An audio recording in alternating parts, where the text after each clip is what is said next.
The Baltimore Ravens are 2-1 on the season because they had a late 64-yard field goal kick by Justin Tucker at the end of the game.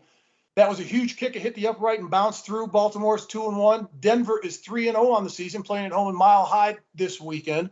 You look at Denver, though, they're kind of a fake 3-0, Coach. They beat the New York Giants, the New York Jets, and Jacksonville. What do they all have in common? Neither of those teams have won a game this season. Combined, they're 0-9. So I don't think Denver's that great of a football team, but Teddy Bridgewater has done a heck of a job controlling this offense and managing the football offense, not making mistakes, moving the chains, putting points on the board when he has to. He's completed 77% of his passes on the season. I can't believe these quarterbacks are completing such a high percentage of their passes on the season, but they're getting it done. But I look at Baltimore and their culture under John Harbaugh. They just find ways to win. It doesn't matter if it's regular season or preseason. Under Harbaugh, they just have that winning culture where they find a way to win. It doesn't matter how they do it, just as long as they grind out and do it. Denver's a 1.5-point favorite. Lamar Jackson will make enough spectacular plays in this game, either running or even throwing the football, that Baltimore prevails. They will win this game outright. It won't be a high-scoring football game. Baltimore will grind it out 24-20. Well, it was an impressive 26-0 win over the Jets by Denver, and they outgained the Jets by close to 200 yards. They are 3-0, first time they started this well since 2016. But as you mentioned, their opponent's overall record is 0 wins and 9 losses. They sacked the quarterback 5 times. Now let's look at what they have done against the number 1 and number 2 draft pick. That's Lawrence with Jacksonville and Wilson with the Jets. Total 278 yards by both quarterbacks in 2 games.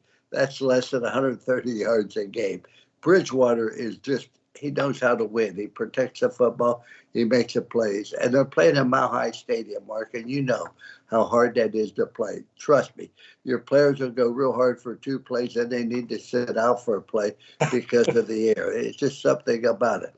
Now, the Ravens won 2 games in the last minute. This one was unspectacular. I mean, it was spectacular. You look at what Lamar Jackson did. Had 4th and 19 on that last drive and completed a pass to set up a 64-yard field goal. That field goal happened to hit the crossbar and bounced over. It wasn't like it sailed over. So you got to say, we're a little lucky. Glad they didn't paint the goalpost or it might have bounced back. I think that Ravens are really amazing. I think it's how many times have they rushed for at least 100 yards? I think it's like 42 games in a row. And that's because they can run the football, but also because of Lamar Jackson. But the biggest difference, Mark, in Baltimore this year and last year is Sammy Watkins. They got him from Kansas City.